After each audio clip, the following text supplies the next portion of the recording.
सोनम बिटिया सरकार। अरे सोनू बिटिया, पूरा थाना लेकर घर पर आ गई।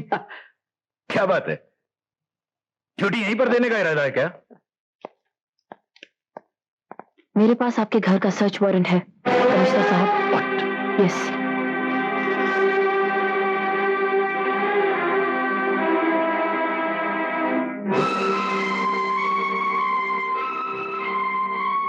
Carry on. Thank you. तुम इधर जाओ, तुम ऊपर जाओ, चलो जल्दी करो। पागल हो गई है, दीवानी हो गई है। ऐसी बातें न देखी गई न सुनी गई। बेटी बाप के घर की तलाशी लगी।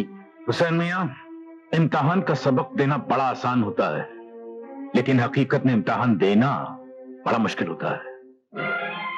शायद मुश्किल इम्तिहानों से गुजरना ही मेरी जिंदगी है। इंस्पेक्टर, चौक से तलाशी लो, घर का कोना कोना तुम्हारा देखा हुआ है। सर,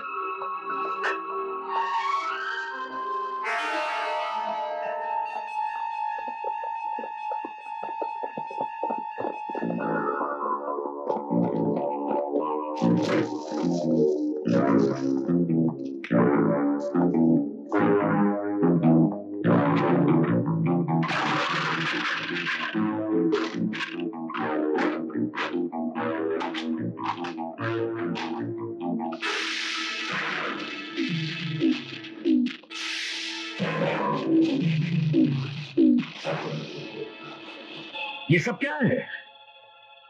ये वो सबूत हैं जो आपके घर से बरामद हुए हैं। ये किसी की साजिश लगती है।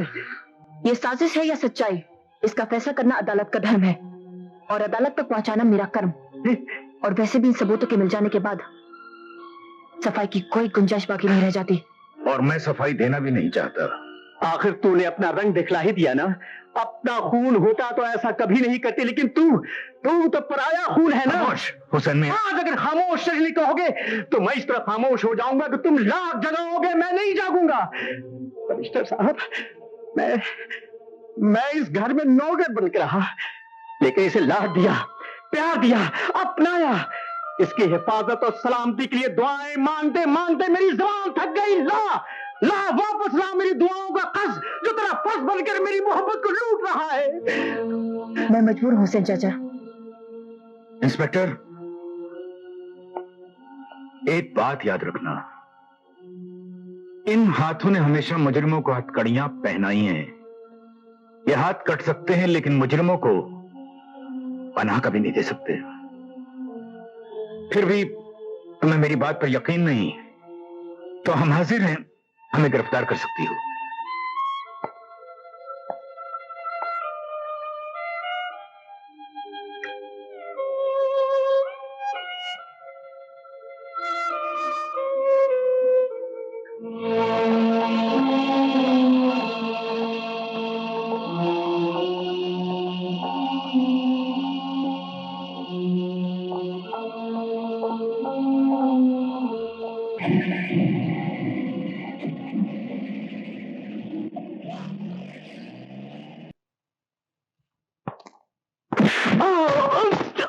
सोनम, यही वो जलील जिसने अपने आप को बेचकर कमिश्नर साहब के कमरे में गर्द और रुपए छुपाए थे।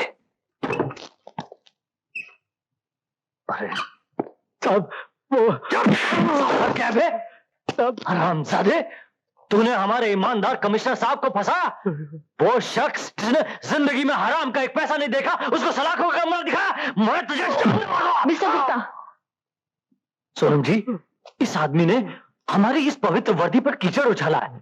इससे पूरी तहकीकात मैं करूंगा, इससे हकीकत मैं निकलवाऊंगा। देवता जैसे कमिश्नर साहब पर इल्जाम लगाता है, कुत्ता है? सोनम, ये था मेरा पहला तोहफा। संजय,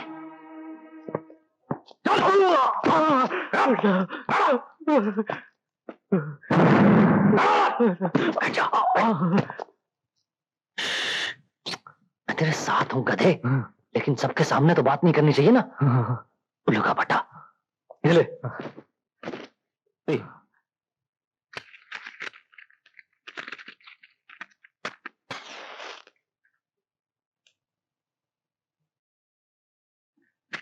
सुन, ये तेरे को छोड़ रहा हूं ना, उसके पेपर पे साइन कर दे। लिखना आता ना? शाबाश शाबाश। चल जा जा जा।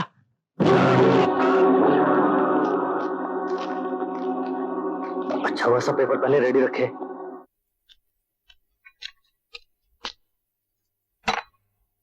हुसैन चाचा, मेरे सर पर हाथ रख के कसम खाइए और बताइए, आपने मुझे पराया खून क्यों कहा? क्या मैं पराया खून हूं? बताइए हुसैन चाचा, आपको बताना पड़ेगा। आज हुसैन अपनी जबान पर से ताला हटाएगा वो अपने मालिक के लिए, जो इंतहाई घनाओनी और नापाक साजिश का शिकार हो गए। मेरे मालिक इंसान नहीं, फरिश्ता है। अगर वो तुम्हें अपने दामन में पनाह न देते तो जमाने के थपेड़े तुम्हारी धज्जियां उड़ा के रख देते, और आज जिस मुकाम पर तुम खड़ी हो वहां तुम कभी ना पहुंचती, और तुम्हारी मां के सारे ख्वाब चूर चूर हो जाते, बिखर जाते।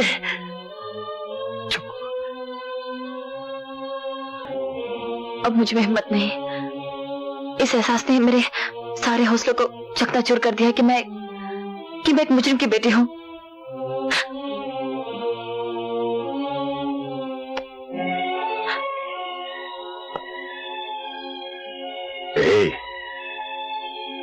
एक बार फिर सोच लो। कैसे? तुम मुजरिम की नहीं, मेरी बेटी हो। ओ डैडी।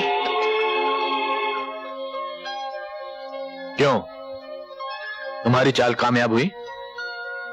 यार वो जरा सी गलती से सब गुप्ता, मुझे बेवकूफ दोस्तों से अक्लमंद दुश्मन ज्यादा पसंद है। तुम्हारे जैसे इंस्पेक्टर तो हवलदार बनने के काबिल नहीं, कमिश्नर की बात तो बहुत दूर की है। आज के बाद मेरे मामलों में होशियारी दिखाने की कोई जरूरत नहीं, हम खुद ही निपट लेंगे। अरे यार, जो मुंह में आ रहा बके चले जा रहे हो बगैर सोचे समझे। जो हो गया सो हो गया। तुम इस बार देखना। इस बार तो हमने तुम्हें छोड़ दिया गुप्ता, वरना हम तुम्हारी गर्दन। तुम जा सकते हो। वाह वाह, बहुत अच्छे बहुत अच्छे। जगन्नाथ, दरअसल तुम्हारी नीयत में खोट आ गया है। तुम मुझसे मेरा हक मार लेना चाहते हो, लेकिन ये मत भूलो, वफादार गुप्ता के बगैर तुम्हारी हुकूमत के पहिए डगमगा जाएंगे। Gupta, get lost. Get lost? Yes. Okay okay. मुझे गेट लॉस्ट बोल रहा है, कमाल है। कमिश्नर साहब, ये वो फाइल है जिसमें जगन्नाथ की काली करतूतों का हिसाब है, और इसमें वो सबूत है जिनकी अदालत के चबूतरे पर आंखों पर काली पट्टी बांधे खड़ी इंसाफ की देवी को सख्त जरूरत है।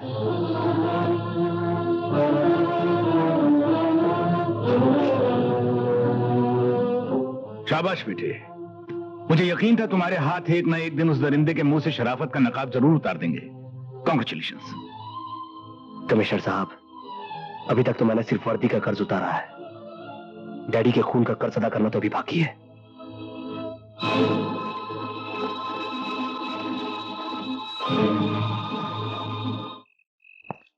गाड़ी कहाँ है?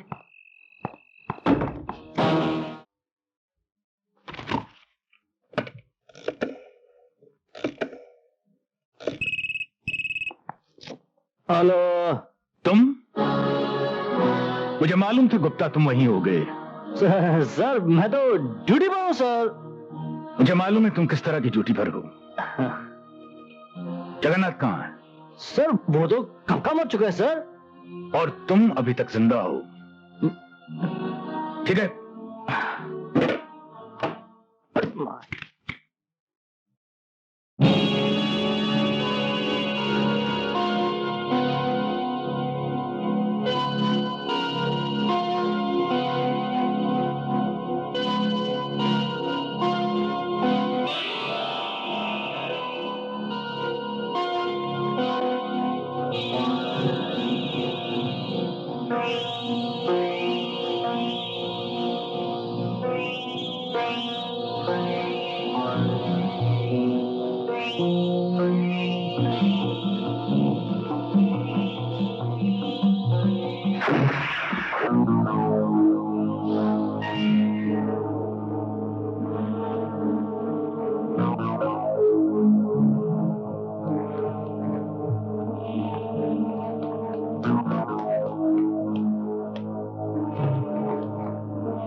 देख संजय, मेरी तेरी कोई दुश्मनी नहीं है। मैंने तुम्हारे साथ जो कुछ भी किया इस कुत्ते की वजह से किया। इंस्पेक्टर वफादार, पकड़िए हथियार और निकल जा बाहर। कम से कम 4-5 गोली तो कर दो इसके अंदर बाहर। ये है मेरा शिकार, मुझे कम से कम एक लात तो मार लेने दे सर। एक लात। नहीं सर, छोड़ दो मुझे। तुमने जाने कैसे दिया उस गद्दार को? उस गद्दार की सजा बाहर उसका इंतजार कर रही है। अपनी अपनी बंदूकें फेंक दो, मुझे जाने दो, नहीं तो जान से मार दूंगा। हट जाओ।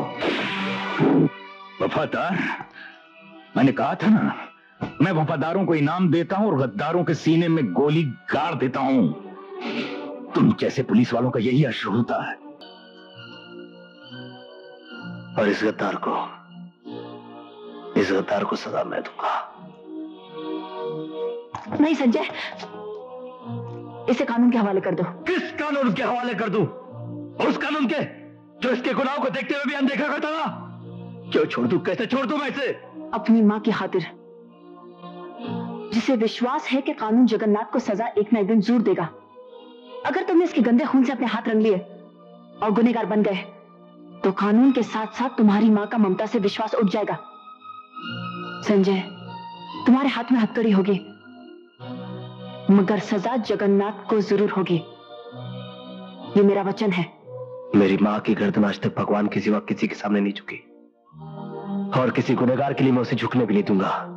मगर इतना याद रखना सोनम, इस बार फिर अगर कानून ने मेरे साथ न्याय नहीं किया तो हर घर में एक ऐसा संजय पैदा होगा जो अदालत के कुरुक्षेत्र का इंतजार नहीं करेगा, अपनी महाभारत खुद लड़ेगा।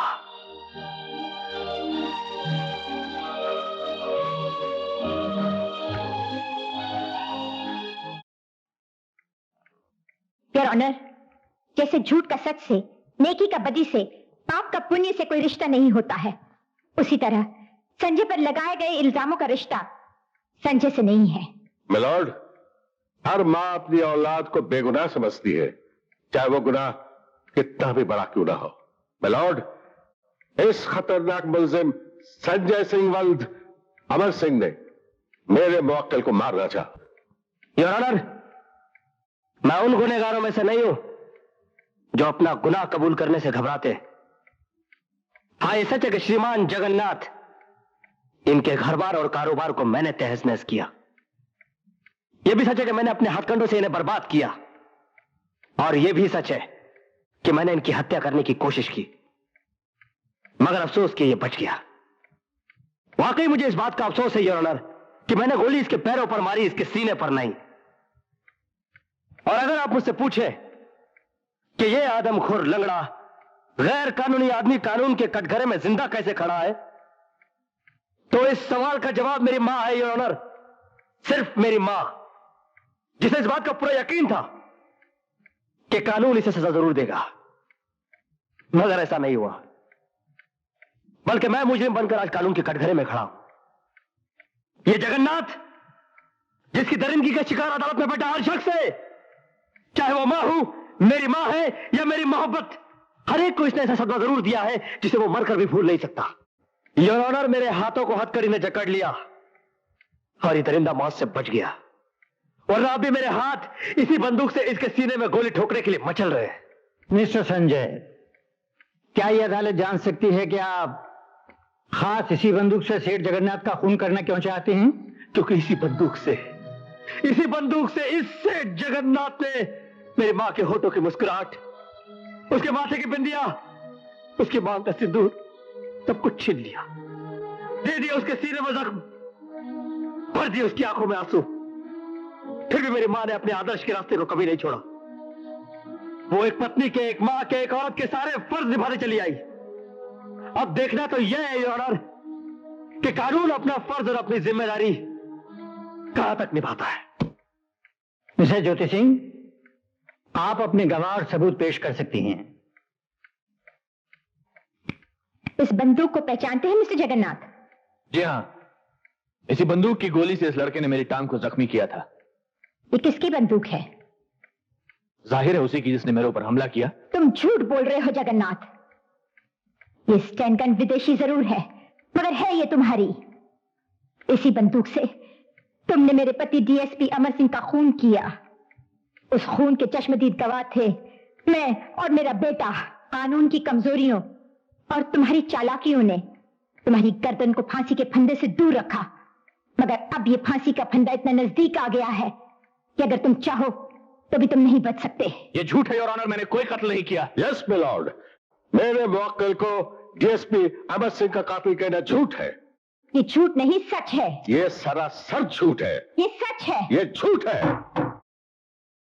Objection overruled. Mister Jyoti Singh, आप जो कहना चाहे कह सकती हैं। ये सच इसलिए है योर ऑनर, पोस्टमार्टम के वक्त डीएसपी अमर सिंह के जिस्म से निकाली गई गोलियां उन गोलियों से मिलती हैं जो जगन्नाथ की जख्मी टांग से निकली थीं। इसलिए इस बंदूक के मालिक संजय सिंह नहीं, सेठ जगन्नाथ है। मेरी अदालत से प्रार्थना है कि मेरी गवाह इंस्पेक्टर सोनम को बुलाने की इजाजत दें। इजाजत है।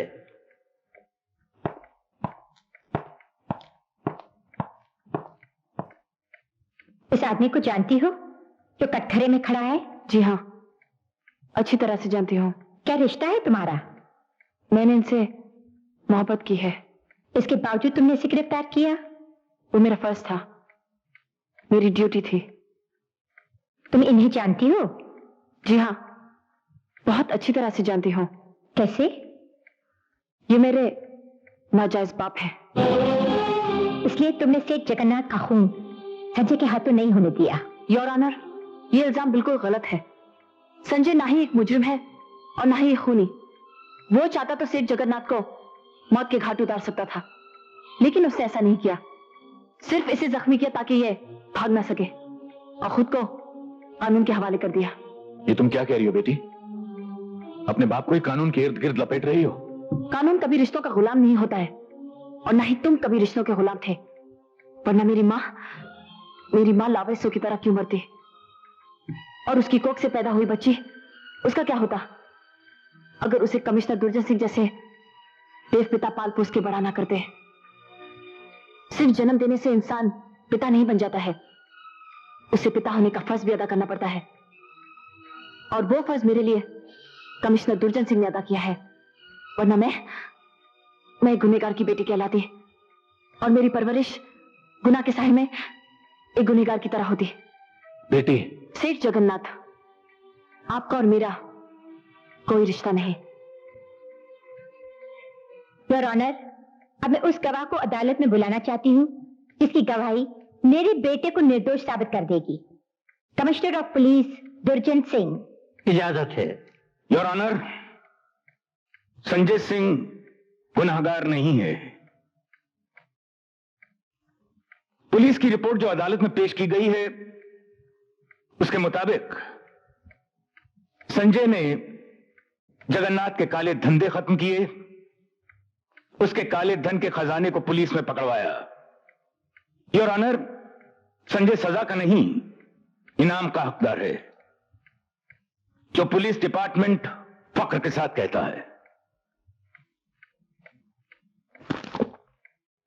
गवाहों के बयान और ठोस सबूतों के आधार पर यह अदालत इस नतीजे पर पहुंची है कि संजय बेकसूर है और उसे बाइज्जत रिहा किया जाता है, और साथ ही उसे पुलिस डिपार्टमेंट के इनाम का हकदार भी घोषित किया जाता है। ये अदालत सेठ जगन्नाथ को उसके जघन्य अपराधों के लिए सजाए मौत का हुक्म देती है।